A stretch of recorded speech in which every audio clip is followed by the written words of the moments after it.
पाकिस्तान के पंजाब में टीएलपी के प्रदर्शन से जुड़ी जो खबर आ रही है, प्रदर्शन के दौरान 180 से ज्यादा लोग मारे गए हैं, ये टीएलपी का कहना है।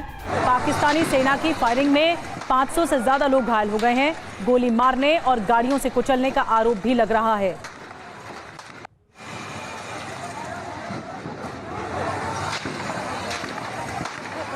ब्रिगेडियर शरदेंदु सर, आपसे शुरुआत कर रहे हैं इस चर्चा की, क्योंकि पाकिस्तान की हालत अभी वो है कि ना उगलते बन रहा है ना निगलते बन रहा है, और यही पाकिस्तान ने किया है जो टीएलपी इस वक्त कर रहा है।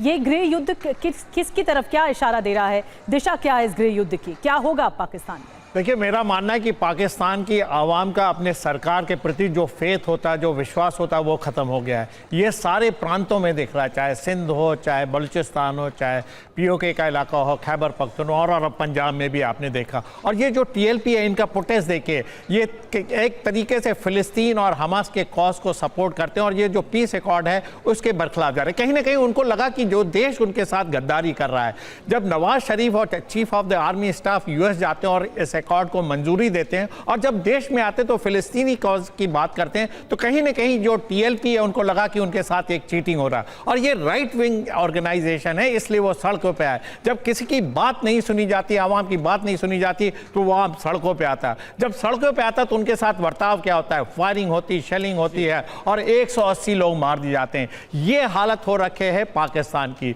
जो एडमिनिस्ट्रेशन है वो वीक है, पूरी तरीके से सिक्योरिटी फोर्सेस के जिम्मे सारी चीजें कर दी गई हैं। और जब सिक्योरिटी फोर्सेस, वो भी पाकिस्तान की आर्मी, फायरिंग करती है तो 180 लोगों को मार देती है, तो दिखाता है कि लोगों का जो राष्ट्र के प्रति एक एक्सपेक्टेशन होता है वो आज की डेट में जीरो हो रखा है। इसी को सिविल वॉर की कैटेगरी कहते हैं, इसी को कहते हैं फेलियर ऑफ एडमिनिस्ट्रेशन, इसी को कहते हैं कि पाकिस्तान बाल्कनाइजेशन की तरफ जा रहा है। जब आपकी पब्लिक का फेथ इस सरकार के ऊपर नहीं है, सरकार दो तरीके की बात करती है, अमेरिका के अंदर कुछ और देश के अंदर कुछ और, तो इस तरीके की स्थिति पैदा होती है। और साथ में आप फायरिंग करके साथ रिजवी को 3-3 गोलियां मार देते हैं। उसकी लीडरशिप, टीएलपी चाहे वो राइट विंग ऑर्गेनाइजेशन हो, सर, तो कोई ऑर्गेनाइजेशन हो, 3 गोलियां लगी है। दावा इस बात का है कि बड़ी संख्या में प्रदर्शनकारी मारे गए हैं। अब होगा क्या ये प्रदर्शन और उग्र होगा? एक और बड़ी खबर, प्रदर्शनकारियों पर गोलीबारी का नया वीडियो। गोलीबारी करते नजर आ रहे हैं पाकिस्तानी रेंजर्स। प्रोटेस्ट के दौरान कई लोगों को गोलियां लगी हैं। टीएलपी की तरफ से दावा है 500 से ज्यादा गंभीर तौर पर घायल। आप जरा तस्वीरें देखिए, ये गृह युद्ध है जो पाकिस्तान के अंदर छिड़ा हुआ है। इस वक्त शहबाज शरीफ की बात करें तो उनके लिए अपनी सत्ता, अपनी कुर्सी बचा पाना भी एक बहुत बड़ी चुनौती साबित हो रहा है।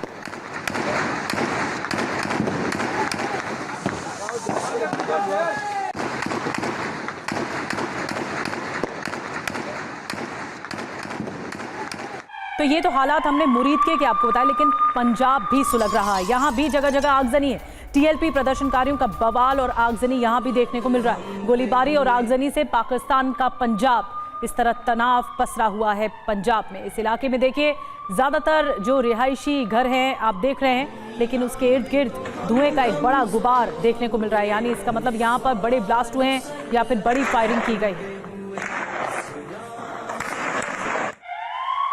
और एक और बड़ी खबर, पाकिस्तान के पंजाब में इस वक्त जबरदस्त बुरे हालात हैं। प्रदर्शन हो रहा है, पुलिस प्रदर्शनकारियों में भिड़ंत हो रही है। ये देखिए, आसमान की तरफ सिर्फ और सिर्फ धुएं का, बारूद का गुबार उड़ता हुआ आपको नजर आएगा। गोलीबारी में कई प्रदर्शनकारी घायल हुए हैं। गुस्साए टीएलपी के प्रदर्शनकारियों ने जगह जगह आगजनी की है। जो घायल हुए उनको उठाकर ये प्रदर्शनकारी लेकर जाते हुए नजर आ रहे हैं। एयर कमोडोर अशविंदर सिंह बहल सर, मुझे एक बात बताइए, जिस तरफ मैंने इशारा किया, अगर शहबाज शरीफ की बात करें तो सीमा पर एक तरफ अगर हम अफगानिस्तान से लगातार सामना हो रहा है, वहां पर हालात खराब है। ऑपरेशन सिंदूर में पाकिस्तान बुरी तरह से पिट चुका है। बलूचिस्तान में हालात खराब है। कहीं ऐसा तो नहीं ये जो टीएलपी वाले हैं ये वहां की सेना के प्रॉक्सी हैं, इसी के सहारे जो आसिम मुनीर है वो कोई बहुत बड़ी साजिश रच रहे हो? कुछ लग रहा है आपको ऐसा? बिल्कुल सही कह रहे हैं करुणा जी आप। टीएलपी को खड़ा किसने किया है? पाकिस्तान आर्मी ने। कब इसका इस्तेमाल किया है? जो गवर्नमेंट के अगेंस्ट जब भी राइट्स हुए हैं या पंजाब के अंदर जब प्रोटेस्ट हुई है, और मुरीद के देखिए लश्कर तैयबा का गढ़ है जहां पे ये इतने बड़ी संख्या में प्रोटेस्ट चल रहे हैं, तो किसका इस्तेमाल किया गया है? तहरीके लबैक पाकिस्तान का इस्तेमाल किया गया है।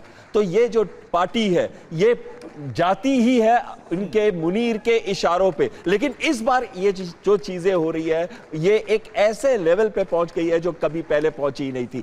आज देखिए शहबाज शरीफ जा रहे हैं गाजा में और इजिप्ट जा रहे हैं ताकि गाजा के लिए जो पीस सिचुएशन है उसके अंदर अपना हिस्सा दे सके। लेकिन अपने देश के अंदर गृह युद्ध जैसी सिचुएशन बनी हुई है, वहां पे आग लगी है। अब दुनिया में आग बुझाने जा रहे हो, अपने घर की आग कैसे बुझाओगे? और एक चीज बहुत क्लियर है, इनको मार कौन रहा है? इनको मार रहे हैं पाकिस्तानी रेंजर्स।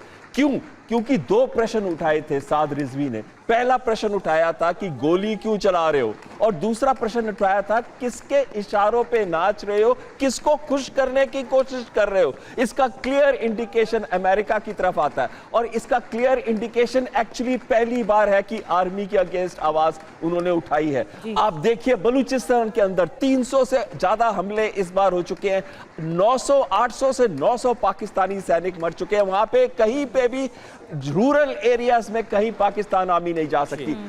अभी आप डुरैंड लाइन को देखिए, अफगानिस्तान नहीं मानता। 25 के करीब पोस्ट, 58 के करीब सोल्जर्स, और उधर भी 900 के करीब पाकिस्तानी सोल्जर्स को मारा गया। आखिरी चीज कहना चाहता हूं, पीओके के अंदर आग अभी बुझी भी नहीं थी कि ये टीएलपी, तो कहीं ना कहीं मुनीर जो है 10 बोट्स में बैठा हुआ था, आज वो समुद्र में गिरता हुआ में नजर आ रहा है। सर, आपने एक बड़ी बात कही कि अब पाकिस्तान की सेना के अस्तित्व पर एक बड़ा खतरा है, क्योंकि टीएलपी का वार है, वहीं अफगानिस्तान की ओर से भी वार हो रहा है।